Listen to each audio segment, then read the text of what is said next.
ঢাকার ব্যস্ত পথে প্রতিদিন হাজারো মানুষ চলে। কেউ গাড়িতে, কেউ পায়ে হেঁটে, আর কেউ রিকশার প্যাডেলে জীবন ঘুরিয়ে। বাশার মিয়া এমনই একজন মানুষ, গরিব কিন্তু মনে তার অসীম সম্পদ, সততা।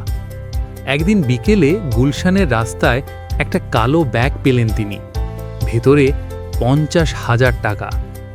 মন একটু কাঁপল, এত টাকা! কিন্তু বুকের ভেতর থেকে কি যেন বলল, এটা আমার না, অন্যের কষ্টের টাকা। সাহেব, আপনার ব্যাগ আমি পেয়েছি, আসুন নিয়ে যান। আল্লাহ! ভাই, ওই টাকায় আজ আমার কর্মচারীদের বেতন। ভাই, এটা রাখুন, আপনার পুরস্কার। না সাহেব, সৎ কাজের জন্য পুরস্কার নেওয়া ঠিক না। তুমি ঠিকই করেছ, আল্লাহ সব দেখছেন। ভাই, এটা পুরস্কার না, কৃতজ্ঞতা। আর আপনার ছেলের জন্য আমার কোম্পানিতে একটা চাকরি আছে। বাশার মিয়ার চোখে জল। সততার পুরস্কার সবসময় সঙ্গে সঙ্গে আসে না, কিন্তু একদিন না একদিন ঠিকই আসে।